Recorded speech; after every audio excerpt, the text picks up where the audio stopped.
Hello, അസ്സാം വലൈക്കും all. നമ്മളിന്ന് ഫാമിലിയായിട്ട് ചെറിയൊരു യാത്ര പോവാണേ.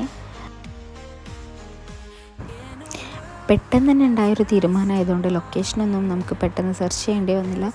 നേരെ ഊട്ടിയിലേക്ക് പോകാനായിരുന്നു പ്ലാൻ.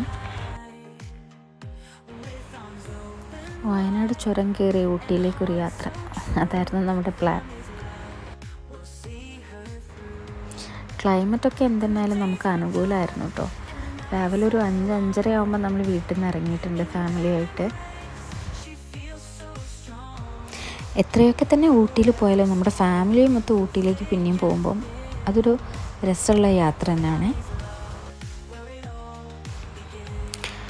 യാത്ര തിരിച്ചത് നമ്മളൊരു 6 മണിക്കാണ് കോഴിക്കോട് നിന്ന്. വൺ ഡേ പോയി വരാൻ പറ്റുമോ എന്നുള്ളൊരു ഡൗട്ട് നമുക്ക് എല്ലാവർക്കും ഉണ്ടായിരുന്നു ഊട്ടി സെലക്ട് ചെയ്തപ്പോൾ. വയനാടൊക്കെ ആണെങ്കിൽ നമ്മൾ ഉറപ്പിച്ചു ഓക്കെ വൺ ഡേ കയറി നമുക്ക് ഇറങ്ങാമെന്ന്. പക്ഷെ ഊട്ടി ആയതുകൊണ്ട് ചെറിയൊരു ഡൗട്ട് ഉണ്ടായിരുന്നു. ഇനി എന്തെന്നാലും ഡിലേ വന്നാൽ നമുക്ക് അവിടെ സ്റ്റേ ചെയ്യാം എന്നൊരു പ്ലാനിങ്ങിലായിരുന്നു നമ്മളെല്ലാവരും പോയത്.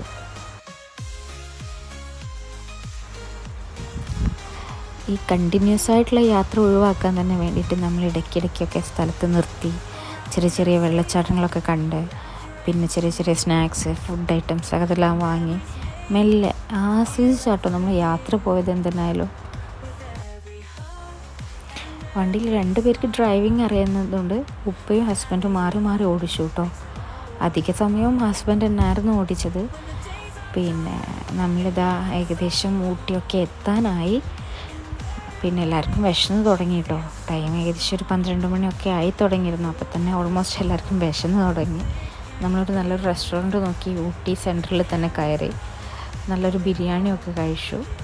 കോഴിക്കോട് ബിരിയാണി കമ്പയർ ചെയ്യാൻ പറ്റില്ല, എന്നാലും നല്ലൊരു അടിപൊളി ബിരിയാണി ആയിരുന്നു. പിന്നെ നമ്മൾ അവിടെ നിന്ന് നേരെ പോയത് റോസ് ഗാർഡൻ വിസിറ്റ് ചെയ്യാനാണ് കേട്ടോ. എപ്പം നമ്മൾ ഊട്ടിയിൽ വന്നാലും ബൊട്ടാണിക്കൽ ഗാർഡനിലാണ് പോവുക. നമ്മൾ വിചാരിച്ചു ഇപ്രാവശ്യം ഒന്ന് മാറ്റി പിടിക്കാമെന്ന് കരുതി റോസ് ഗാർഡനിലേക്കാണ് നമ്മൾ പോയത്. റോസ് ഗാർഡനിൽ സീസൺ അല്ലാത്തതുകൊണ്ട് തന്നെ റോസൊക്കെ ജസ്റ്റ് ആയിട്ട് വരുന്നുണ്ടായിരുന്നു. പിന്നെ അത് കഴിഞ്ഞ് നമ്മൾ ചെറിയൊരു ഷോപ്പിങ്ങിന് പോയി. എവിടെ ചെന്നാലും ഇപ്പോൾ ഒരു ക്രേസ് എന്ന് പറയുന്നത് ഇതാണ്, മാഗ്നറ്റ് വാങ്ങുന്നത്. അപ്പം നമ്മൾ ഊട്ടി മാഗ്നറ്റ് ഒന്ന് വാങ്ങി, പിന്നെ കുറച്ച് ചോക്ലേറ്റ്സ് എല്ലാം വാങ്ങി. പിന്നെ നമ്മൾ നേരെ വിട്ടത് പൈൻ ഫോറസ്റ്റിലേക്കാണ് കേട്ടോ. എൻ്റെ സിസ്റ്റർ മക്കൾ ആദ്യമായിട്ടാണ് ഊട്ടി കാണുന്നത്. സത്യമല്ല, നിങ്ങൾ വിശ്വസിക്കുമെന്നറിയില്ല, പക്ഷേ ഇത് സത്യമാണ്. സിസ്റ്റർ മക്കൾ ആദ്യമായിട്ടാണ് ഊട്ടി വിസിറ്റ് ചെയ്യുന്നത്.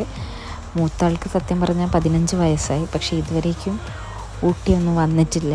ഇതിനുള്ളൊരു സാഹചര്യം ഒത്തു വന്നിട്ടില്ല എന്ന് പറയാം. എന്തെന്നാലും അവരെ ആ ഒരു ആഗ്രഹം നമ്മൾ സാധിച്ചു കൊടുത്തു. ഊട്ടി എത്തി ഫൈനലി. ഊട്ടിയിലെ വിശേഷങ്ങൾ നമുക്ക് നെക്സ്റ്റ് വീഡിയോയിൽ കാണാം കേട്ടോ. അതുവരേക്കും ബൈ.